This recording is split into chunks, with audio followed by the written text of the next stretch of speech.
Welcome to Blurr. The Yellow Wallpaper by Charlotte Perkins Gilman is a powerful psychological and feminist tale that explores a woman's struggle for individuality and emotional freedom. Told through her private journal, the story reveals her increasing isolation as she is confined under the guise of rest and protection. Surrounded by a strange yellow wallpaper, she begins to confront her own thoughts, desires, and the pressures placed upon her by society. Rich with symbolism and atmosphere, the narrative captures the tension between creativity and repression, questioning how confinement can shape the mind and challenge one's sense of self. Let's begin The Yellow Wallpaper by Charlotte Perkins Gilman. It is very seldom that mere ordinary people like John and myself secure ancestral halls for the summer. A colonial mansion, a hereditary estate, I would say a haunted house, and reach the height of romantic felicity.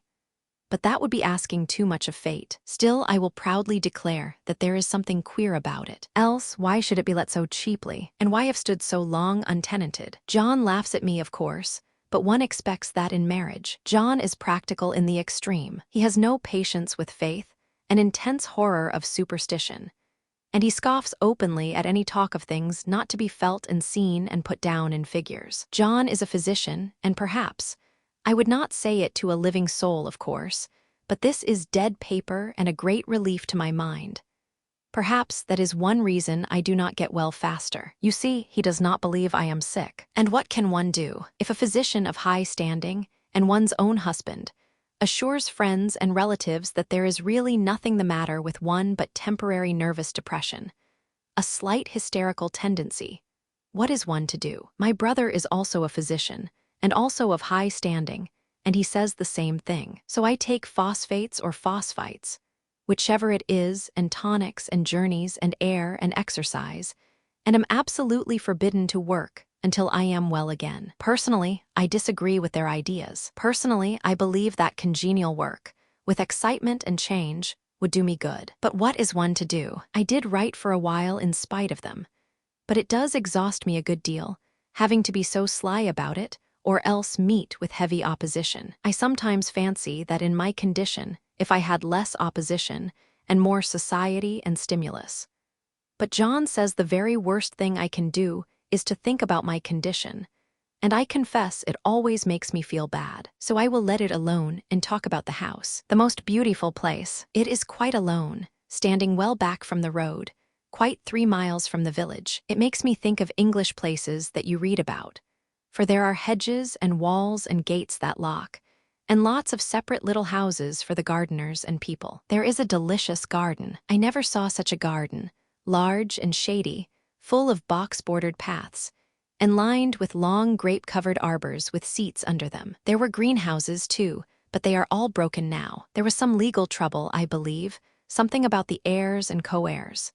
Anyhow, the place has been empty for years. That spoils my ghostliness, I am afraid, but I don't care. There is something strange about the house. I can feel it. I even said so to John one moonlight evening, but he said what I felt was a draft and shut the window. I get unreasonably angry with John sometimes. I'm sure I never used to be so sensitive. I think it is due to this nervous condition. But John says if I feel so I shall neglect proper self-control.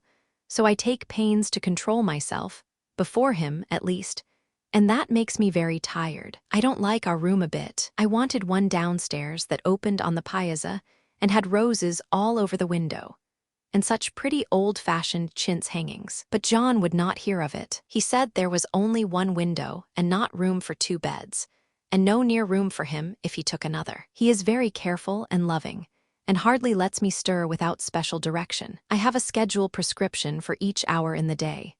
He takes all care from me, and so I feel basely ungrateful not to value it more. He said we came here solely on my account, that I was to have perfect rest and all the air I could get. Your exercise depends on your strength, my dear, said he, and your food somewhat on your appetite, but air you can absorb all the time.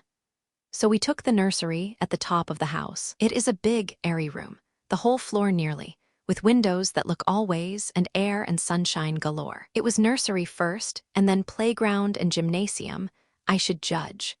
For the windows are barred for little children, and there are rings and things in the walls. The paint and paper look as if a boys' school had used it. It is stripped off, the paper, in great patches all around the head of my bed, about as far as I can reach, and in a great place on the other side of the room low down. I never saw a worse paper in my life, one of those sprawling flamboyant patterns, committing every artistic sin. It is dull enough to confuse the eye in following, pronounced enough to constantly irritate and provoke study. And when you follow the lame, uncertain curves for a little distance, they suddenly commit suicide, plunge off at outrageous angles, destroy themselves in unheard-of contradictions. The color is repellent, almost revolting.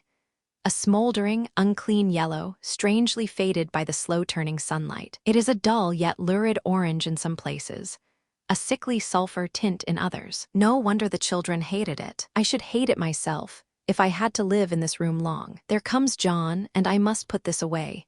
He hates to have me write a word. We have been here 2 weeks, and I haven't felt like writing before since that first day. I am sitting by the window now, up in this atrocious nursery, and there is nothing to hinder my writing as much as I please, save lack of strength. John is away all day, and even some nights when his cases are serious. I am glad my case is not serious, but these nervous troubles are dreadfully depressing. John does not know how much I really suffer. He knows there is no reason to suffer, and that satisfies him. Of course, it is only nervousness. It does weigh on me, so not to do my duty in any way. I meant to be such a help to John, such a real rest and comfort, and here I am a comparative burden already. Nobody would believe what an effort it is to do what little I am able, to dress and entertain, and order things. It is fortunate Mary is so good with the baby. Such a dear baby, and yet I cannot be with him. It makes me so nervous. I suppose John never was nervous in his life. He laughs at me so about this wallpaper. At first he meant to repaper the room, but afterwards he said that I was letting it get the better of me, and that nothing was worse for a nervous patient than to give way to such fancies. He said that after the wallpaper was changed, it would be the heavy bedstead, and then the barred windows, and then that gate at the head of the stairs, and so on. You know the place is doing you good, he said, and really, dear, I don't care to renovate the house just for a 3 months rental. Then do let us go downstairs, I said. There are such pretty rooms there. Then he took me in his arms and called me a blessed little goose, and said he would go down cellar if I wished, and have it whitewashed into the bargain. But he is right enough about the beds and windows and things. It is as airy and comfortable a room as anyone need wish. And of course, I would not be so silly as to make him uncomfortable just for a whim. I'm really getting quite fond of the big room, all but that horrid paper. Out of one window I can see the garden, those mysterious deep-shaded arbors, the riotous old-fashioned flowers, and bushes and gnarly trees. Out of another, I get a lovely view of the bay, and a little private wharf belonging to the estate. There is a beautiful shaded lane that runs down there from the house. I always fancy I see people walking in these numerous paths and arbors, but John has cautioned me not to give way to fancy in the least. He says that with my imaginative power and habit of story-making, a nervous weakness like mine is sure to lead to all manner of excited fancies, and that I ought to use my will and good sense to check the tendency. So I try. I think sometimes that if I were only well enough to write a little, it would relieve the press of ideas and rest me. But I find I get pretty tired when I try. It is so discouraging not to have any advice and companionship about my work. When I get really well, John says we will ask Cousin Henry and Julia down for a long visit. But he says he would as soon put fireworks in my pillowcase as to let me have those stimulating people about now. I wish I could get well faster, but I must not think about that. This paper looks to me as if it knew what a vicious influence it had. There is a recurrent spot where the pattern lolls like a broken neck, and 2 bulbous eyes stare at you upside down. I get positively angry with the impertinence of it and the everlastingness. Up and down and sideways they crawl, and those absurd, unblinking eyes are everywhere. There is one place where 2 breadths didn't match, and the eyes go all up and down the line, one a little higher than the other. I never saw so much expression in an inanimate thing before, and we all know how much expression they have. I used to lie awake as a child and get more entertainment and terror out of blank walls and plain furniture than most children could find in a toy store. I remember what a kindly wink the knobs of our big old bureau used to have, And there was one chair that always seemed like a strong friend. I used to feel that if any of the other things looked too fierce, I could always hop into that chair and be safe. The furniture in this room is no worse than inharmonious, however, for we had to bring it all from downstairs. I suppose when this was used as a playroom, they had to take the nursery things out. And no wonder. I never saw such ravages as the children have made here. The wallpaper, as I said before, is torn off in spots, and it sticketh closer than a brother. They must have had perseverance as well as hatred. Then the floor is scratched and gouged and splintered. The plaster itself is dug out here and there. And this great heavy bed, which is all we found in the room, looks as if it had been through the wars. But I don't mind it a bit, only the paper. There comes John's sister, such a dear girl as she is, and so careful of me. I must not let her find me writing. She is a perfect and enthusiastic housekeeper, and hopes for no better profession. I verily believe she thinks it is the riding which made me sick. But I can write when she is out, and see her a long way off from these windows. There is one that commands the road, a lovely, shaded, winding road, and one that just looks off over the country. A lovely country, too, full of great elms and velvet meadows. This wallpaper has a kind of sub-pattern in a different shade, a particularly irritating one, for you can only see it in certain lights, and not clearly then. But in the places where it isn't faded, and where the sun is just so, I can see a strange, provoking, formless sort of figure that seems to sulk about behind that silly and conspicuous front design. There's sister on the stairs. Well, the 4th of July is over. The people are gone, and I am tired out. John thought it might do me good to see a little company, so we just had Mother and Nellie and the children down for a week. Of course, I didn't do a thing. Jennie sees to everything now, but it tired me all the same. John says if I don't pick up faster, he shall send me to Weir Mitchell in the fall. But I don't want to go there at all. I had a friend who was in his hands once, and she says he is just like John and my brother, only more so. Besides, it is such an undertaking to go so far. I don't feel as if it was worthwhile to turn my hand over for anything, and I'm getting dreadfully fretful and querulous. I cry at nothing, and cry most of the time. Of course, I don't when John is here or anybody else, but when I am alone. And I am alone a good deal just now. John is kept in town very often by serious cases, and Jennie is good and lets me alone when I want her to. So I walk a little in the garden or down that lovely lane, sit on the porch under the roses, and lie down up here a good deal. I'm getting really fond of the room, in spite of the wallpaper. Perhaps because of the wallpaper, it dwells in my mind so. I lie here on this great immovable bed.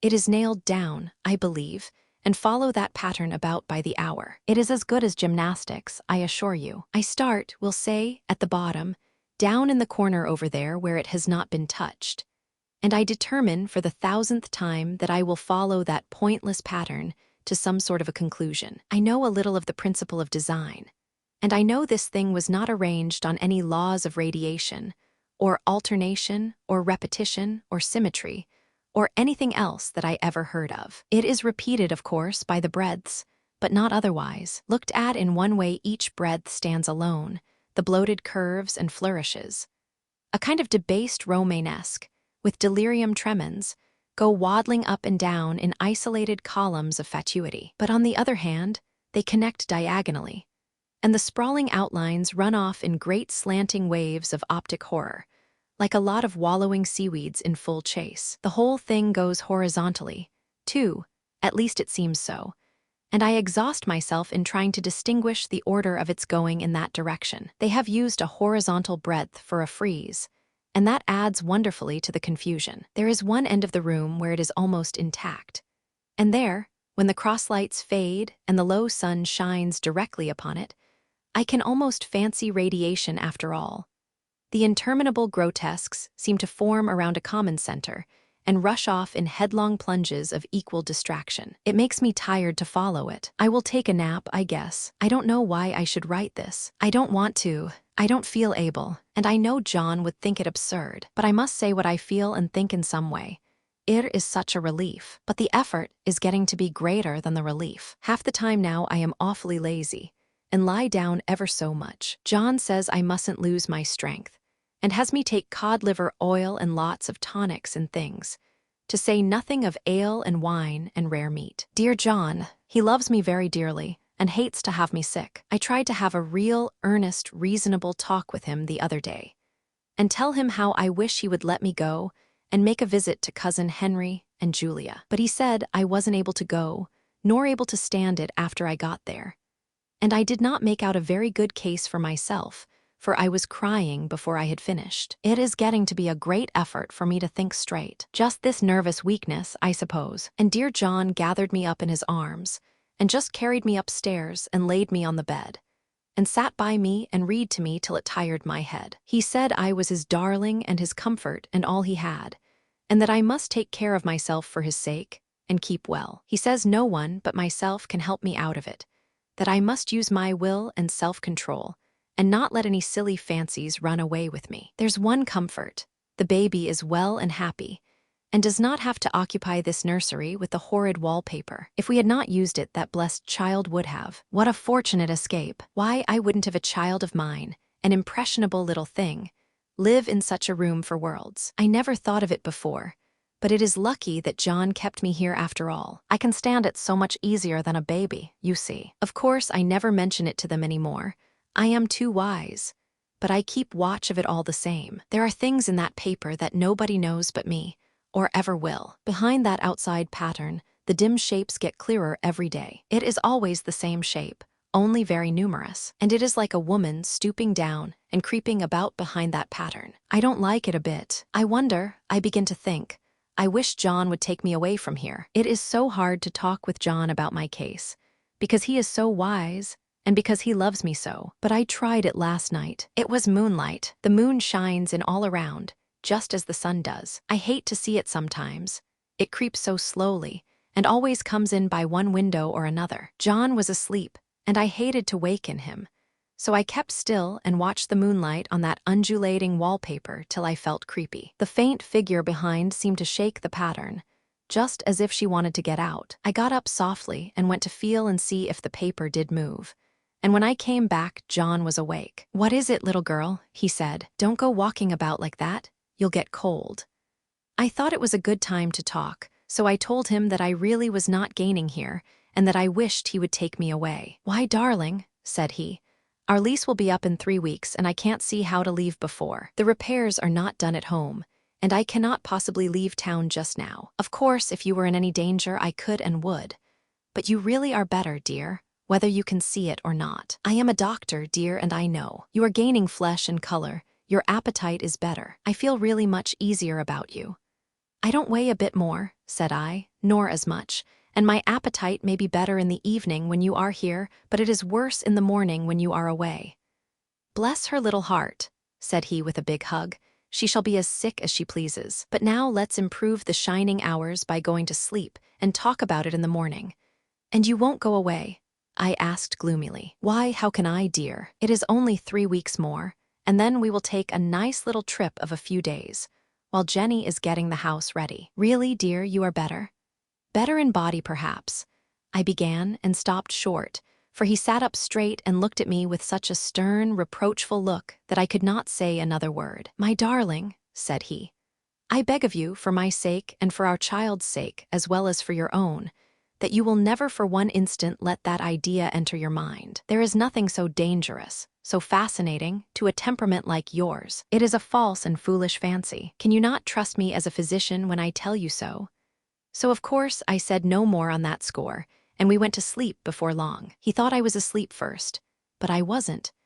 I lay there for hours trying to decide whether that front pattern and the back pattern really did move together or separately. On a pattern like this, by daylight, there is a lack of sequence, a defiance of law that is a constant irritant to a normal mind. The color is hideous enough, and unreliable enough, and infuriating enough, but the pattern is torturing. You think you have mastered it, but just as you get well underway in following, it turns a back somersault, and there you are. It slaps you in the face, knocks you down, and tramples upon you. It is like a bad dream. The outside pattern is a florid arabesque, reminding one of a fungus. If you can imagine a toadstool in joints, an interminable string of toadstools, budding and sprouting in endless convolutions, why, that is something like it. That is, sometimes, there is one marked peculiarity about this paper, a thing nobody seems to notice but myself, and that is that it changes as the light changes. When the sun shoots in through the east window, I always watch for that first long, straight ray. It changes so quickly that I never can quite believe it. That is why I watch it always. By moonlight, the moon shines in all night when there is a moon. I wouldn't know it was the same paper. At night in any kind of light, in twilight, candlelight, lamplight, and worst of all by moonlight, it becomes bars. The outside pattern, I mean. And the woman behind it is as plain as can be. I didn't realize for a long time what the thing was that showed behind, that dim sub-pattern. But now I am quite sure it is a woman. By daylight she is subdued, quiet. I fancy it is the pattern that keeps her so still. It is so puzzling. It keeps me quiet by the hour. I lie down ever so much now. John says it is good for me, and to sleep all I can. Indeed, he started the habit by making me lie down for an hour after each meal. It is a very bad habit, I am convinced, for you see I don't sleep. And that cultivates deceit, for I don't tell them I'm awake. Oh no. The fact is, I am getting a little afraid of John. He seems very queer sometimes, and even Jennie has an inexplicable look. It strikes me occasionally, just as a scientific hypothesis, that perhaps it is the paper. I have watched John when he did not know I was looking, and come into the room suddenly on the most innocent excuses. And I've caught him several times looking at the paper. And Jennie too. I caught Jennie with her hand on it once. She didn't know I was in the room, and when I asked her in a very quiet voice, with the most restrained manner possible, what she was doing with the paper, she turned around as if she had been caught stealing and looked quite angry. Asked me why I should frighten her so. Then she said that the paper stained everything it touched, that she had found yellow smooches on all my clothes and John's, and she wished we would be more careful. Did not that sound innocent? But I know she was studying that pattern, and I am determined that nobody shall find it out but myself. Life is very much more exciting now than it used to be. You see, I have something more to expect, to look forward to watch. I really do eat better, and am more quiet than I was. John is so pleased to see me improve. He laughed a little the other day, and said I seemed to be flourishing in spite of my wallpaper. I turned it off with a laugh. I had no intention of telling him it was because of the wallpaper. He would make fun of me. He might even want to take me away. I don't want to leave now until I have found it out. There is a week more, and I think that will be enough. I'm feeling ever so much better. I don't sleep much at night, for it is so interesting to watch developments. But I sleep a good deal in the daytime. In the daytime, it is tiresome and perplexing. There are always new shoots on the fungus, and new shades of yellow all over it. I cannot keep count of them, though I have tried conscientiously. It is the strangest yellow, that wallpaper. It makes me think of all the yellow things I ever saw.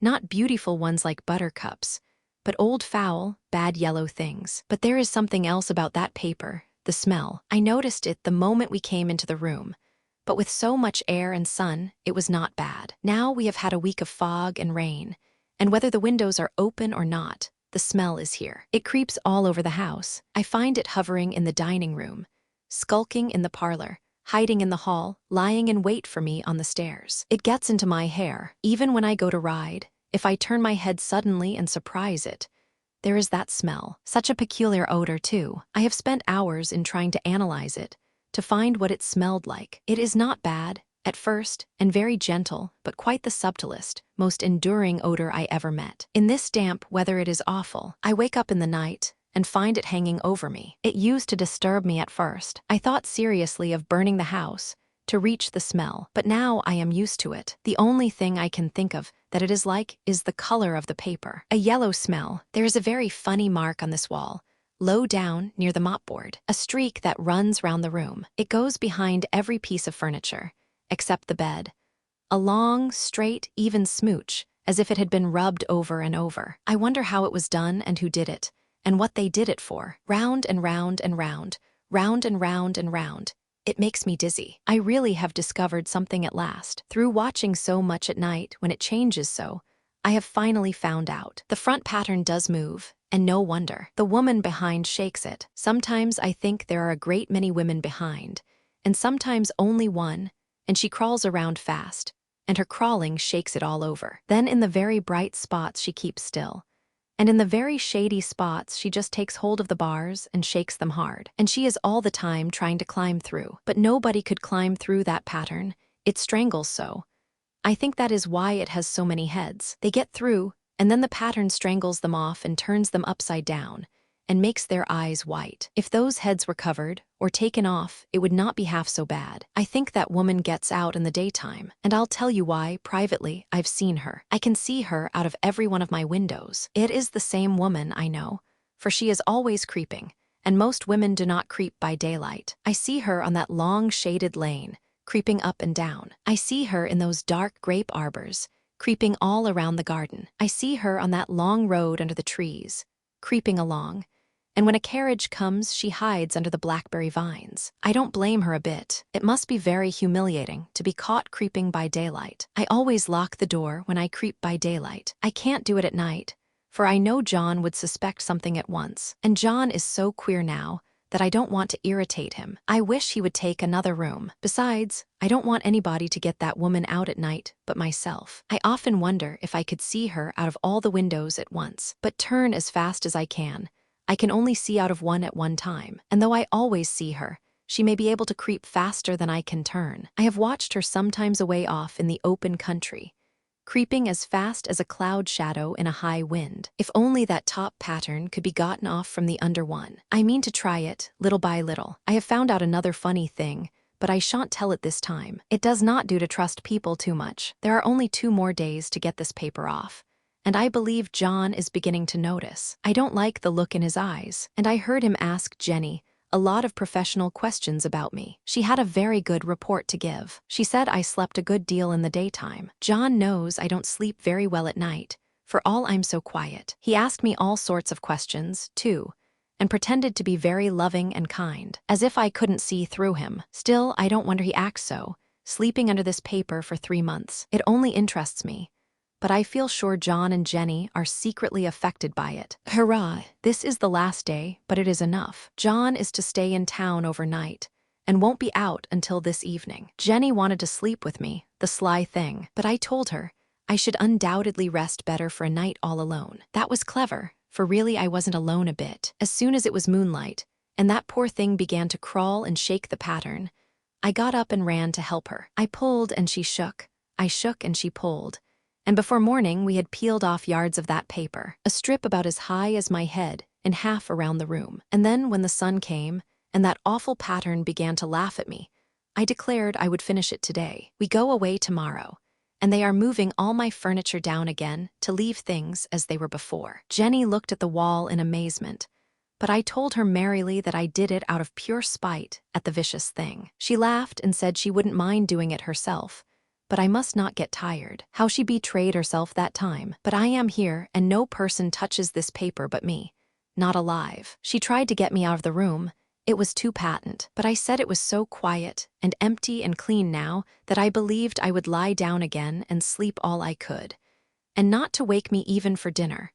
I would call when I woke. So now she is gone, and the servants are gone, and the things are gone, and there is nothing left but that great bedstead nailed down, with the canvas mattress we found on it. We shall sleep downstairs tonight and take the boat home tomorrow. I quite enjoy the room. Now it is bare again. How those children did tear about here. This bedstead is fairly gnawed, but I must get to work. I have locked the door and thrown the key down into the front path. I don't want to go out, and I don't want to have anybody come in till John comes. I want to astonish him. I've got a rope up here that even Jennie did not find. If that woman does get out and tries to get away, I can tie her. But I forgot I could not reach far without anything to stand on. This bed will not move. I tried to lift and push it until I was lame, and then I got so angry I bit off a little piece at one corner.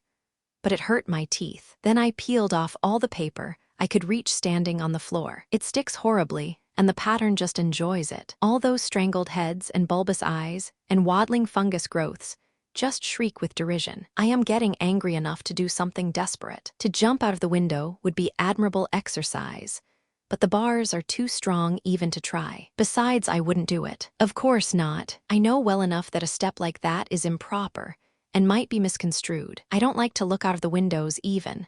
There are so many of those creeping women, and they creep so fast. I wonder if they all come out of that wallpaper as I did. But I am securely fastened now by my well-hidden rope. You don't get me out in the road there. I suppose I shall have to get back behind the pattern when it comes night, and that is hard. It is so pleasant to be out in this great room and creep around as I please. I don't want to go outside. I won't, even if Jennie asks me to. For outside, you have to creep on the ground, and everything is green instead of yellow. But here I can creep smoothly on the floor, and my shoulder just fits in that long smooch around the wall, so I cannot lose my way. Why, there's John at the door. It is no use, young man, you can't open it. How he does call and pound. Now he's crying for an axe. It would be a shame to break down that beautiful door. John, dear, said I in the gentlest voice, the key is down by the front steps under a plantain leaf. That silenced him for a few moments. Then he said very quietly indeed, open the door, my darling. I can't, said I. The key is down by the front door under a plantain leaf. And then I said it again, several times, very gently and slowly, and said it so often that he had to go and see, and he got it, of course, and came in. He stopped short by the door. What is the matter? He cried. For God's sake, what are you doing? I kept on creeping just the same, but I looked at him over my shoulder. I've got out at last, said I, in spite of you and Jane, and I've pulled off most of the paper, so you can't put me back. Now, why should that man have fainted? But he did, and right across my path by the wall, so that I had to creep over him every time. The Yellow Wallpaper was first published in 1892 in the New England Magazine. Charlotte Perkins Gilman based it on her own experience with depression. She wrote the story to challenge the harmful rest cure given to women. The story is now recognized as an important feminist classic. It is narrated through the main character's private journal entries. The yellow wallpaper in the room symbolizes confinement and loss of freedom. Early readers misunderstood it as just a horror story. Gilman sent the story to her doctor to show how his treatment harmed her. The story is widely studied in psychology, literature, and gender studies. Its setting reflects real 19th century attitudes toward women and mental health. Thanks for listening. Please like, subscribe, and share your thoughts in the comments.